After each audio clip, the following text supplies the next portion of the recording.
Right, and welcome to the EcoBiz Show, where you can get ideas to grow your business and make it greener. And today I'm joined by Elsa Nightingale from Schneider Electric, and we're talking about corporate sustainability action and why companies play a key role in the achievement of the Paris Agreement goals. So welcome, Elsa. Great to have you on the show. Thanks so much, Karen. It's a real pleasure to be here. Real pleasure. Yeah, so a bit more about Elsa. She's a sustainability solution architect for Schneider Electric, and they were voted the world's most sustainable company last year. Fantastic. And Elsa works with her colleagues to empower large corporations to embed sustainability into everything they do. So really, really important work that they're doing. So launching straight into the questions, what is corporate sustainability action and why do companies play a key role in the achievement of the Paris Agreement goals? Yeah, of course. Great question. So the way I always like to think about it is I like to frame a company in the same vein as a country. So in a country, you will have an environmental ministry and they will have policies around the environment and how they're working to tackle climate change. In the same vein, a company will have a division or a team and an associated strategy to mitigate the impact that that company is having on the environment. Now, the company might have an ESG strategy, so that's environmental, social, and governance. That's very, very broad. But they might have a pure environmental policy, in which case they will have a long-term sustainability strategy, or we hope they will at least. And I think the main aim why corporations can be so impactful is that, again, when you compare a corporation with a country, some of the largest companies in the world in terms of size, employees, turnover, emissions, they are comparable to small and in some cases large countries. And so I think these companies have a huge role to play and potential, because in a country you will be governed by an election cycle, and so it's very much dependent on the party, their policies. They will be thinking about this 4-year election cycle, whereas with a company they are thinking about long-term investment and long-term returns. And if they invest in sustainability, not only do they help to avoid risk and future-proof themselves, but they also provide returns to their investors, to their stakeholders, to their suppliers. So there's just huge potential to tap in there for companies. Brilliant. I think you're really right there. And it is, people often think sort of that long-term thing. Well, it's short-term gain. But you can't run a business like that. So why Schneider Electric was voted the world's most sustainable company last year? What did that entail? How have you sort of got to that point? Yeah, of course. I mean, I will take absolutely very little of any credit because it's been such a long journey for the company. And actually, this year, the company that now holds the title is my former employer, Vestas. So it feels good to have worked among such a good company in the past. But I think really, well, it's a bit corny to say it's a journey, but for most companies, if all, it is a journey. And the first step, Karen, is always about data quality, because you can't change what you don't know and what you don't understand. So the companies that have really advanced now are the ones that years and years ago were going, okay, let's get an overview of our scope 1, 2, and 3 emissions. And essentially what that means is scope 1, that's anything you're putting into the atmosphere at your locations, anything you're burning, for example. Scope 2 is electricity, so that's whoever's generating your electricity and whatever is being burnt as a result of that. And scope 3 is this monster, which is the emissions associated with your entire value chain, which is obviously where most emissions lie for companies. And so to answer your question, why is Schneider where it is today? It's because A, the work was started a long time ago.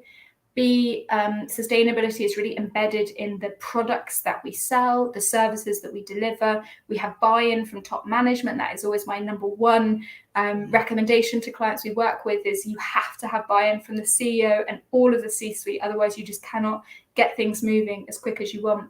But really, if I was to pick up one example, we have the Zero Carbon Project, which is where Schneider is working with their 1,000 largest suppliers, or most material and strategic suppliers, to help them cut their emissions. And if they're able to do that, in essence, that also helps us to cut our scope 3. So again, if I was going to give a takeaway to any companies or executives watching and listening, it is right now get a handle of your data and get a handle of your own operations, renewable procurement, energy efficiency, electric vehicles, etc. But the big, tough, difficult journey is going to be working with your suppliers right the way through your value chain, even down to the emissions associated with what your customers are using via your products or services. And that, it takes time, and we are by no means, at the end of that journey. Wow. Yeah, there's a lot involved, I think, and especially as you say, the bigger the company, there's more they've got to consider and looking into all of that. I mean, even as sort of a solo business owner, you're looking at who Yes. you're using, what different tools you're using for your business. Are they green? Are they sustainable? Yeah, it's tough. It does take time. So that's amazing that you guys have achieved that. So what can businesses do to transition to be more sustainable and embed sustainability into everything they do? Yeah. Again, great question. So I think some of those things I've touched on already, but if I was to kind of give a 5-step journey, if you will, it is number one, get a handle of your data. So pull in all those specialists in your company that have gorgeous and terrifying looking spreadsheets and invoices from your suppliers, etc. Try and get a handle of your greenhouse gas footprint, what you would call a baseline. So that might be a year that you are, for example, 2021, that if you're going to set goals, you need to show that you've achieved those goals. And you can only do that by selecting a year to compare the reductions to. So when people talk about a baseline year, what they mean is just compared to 2021 or 2019 or 2015, we've cut emissions by X%. So data, number one.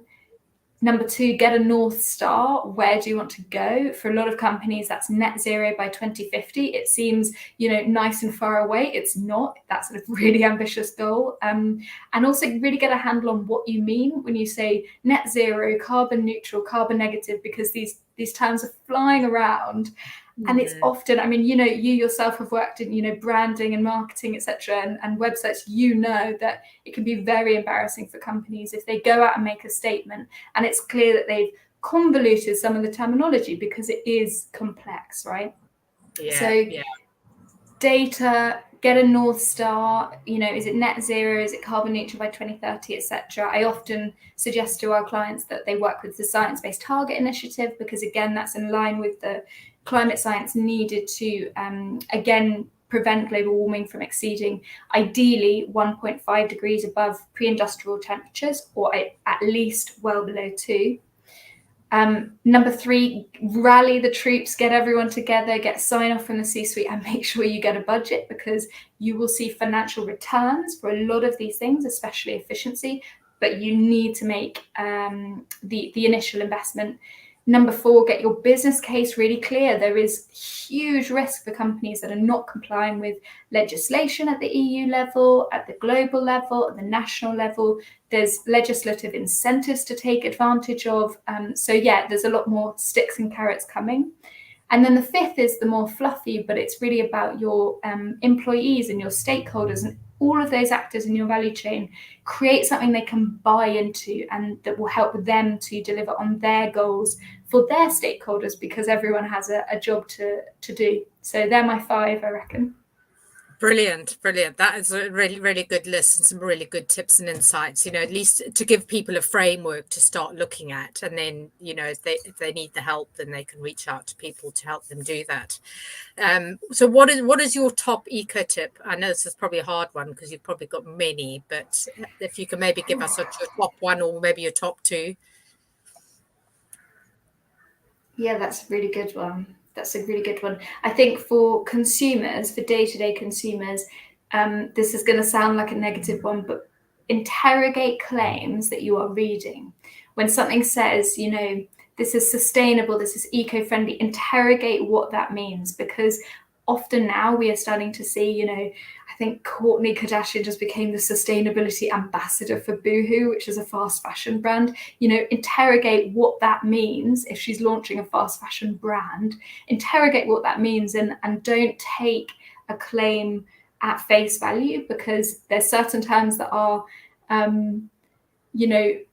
legally bound. You cannot make that claim without adhering to a certain definition, but there are a plethora of terms that are fluffy and green sounding, but really they're just a nice word and not much more. So stay critical is my big one. And again, for companies, data, manage, monitor, analyze. That's the big first step, I think. Brilliant. Good. Yeah, I mean, greenwashing, as it's been called, but you were mentioning there's a lot of that going on. So yeah, great tips. Thank you so much. So anyway, well, so people want to find out more. Your website is se.com. Really easy to remember. Brilliant. Yes. And obviously they can connect with you as well. Are you based on LinkedIn? Yes, yeah. I'm just Elsa Jasmine Nightingale on LinkedIn. Please reach out.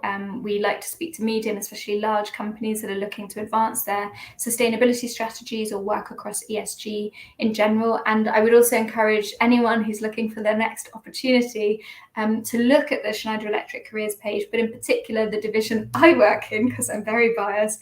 It's called the Sustainability Business. It's very simple, and we're about 2,000 consultants working across the world, some of us remotely, some of us in the office, and working with large corporate clients and the biggest companies, the most well-known names in the world, to help them advance sustainability work. So there is no greenwashing, there's no fluffiness, there's no high-level goals. This is strategic, this is impactful, and this is long-term decarbonisation. So do check it out and reach out to me if you have any questions.